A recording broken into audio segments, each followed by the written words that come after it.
There are a couple things that are different.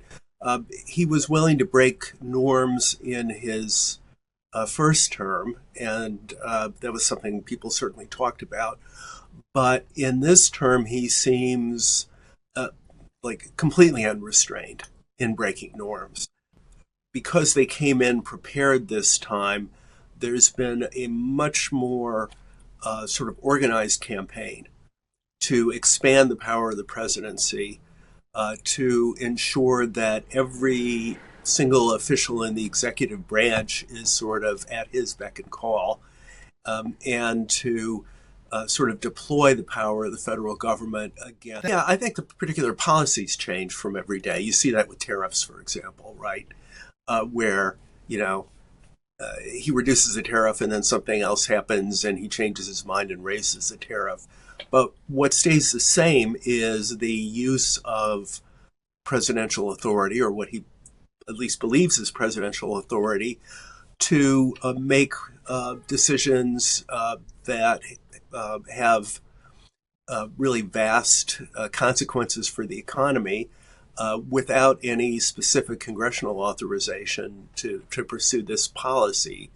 So we've seen, for example, various guardrails in the sort of within the bureaucracy have been knocked down, so that people who used to be in a position to exercise some independent judgment, either as a matter of norms or what we thought was the law at least, are now, clearly having to obey his dictates.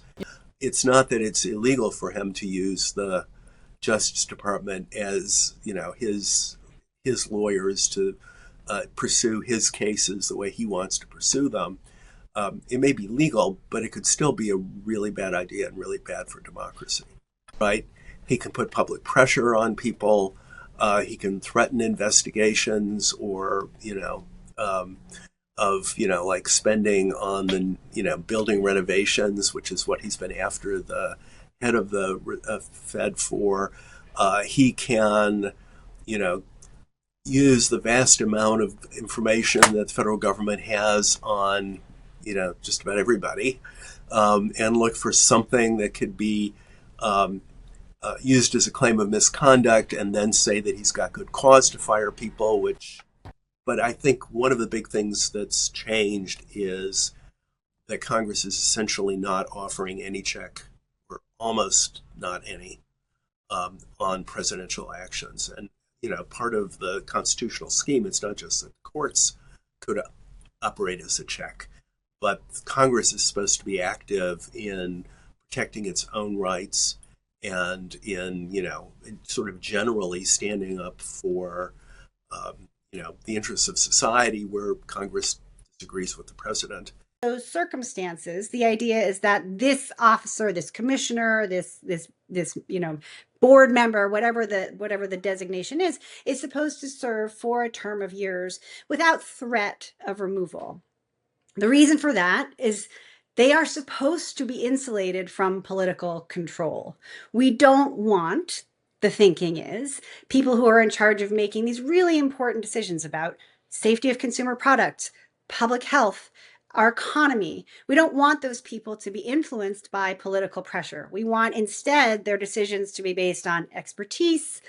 They want them to be kind of bound by the rule of law. We want them to be based on evidence. We want them to be kind of subject to the rigors of decision making absent political pressure. We think it's in place already. How far it will go depends on how institutions and people respond, right?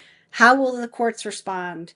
How will the voters respond? How will states respond? All of these things really matter right now for determining that future, for determining whether or not we end up in a truly authoritarian world, or whether we end up kind of being able to shore up at least some of the premises of our constitutional democracy.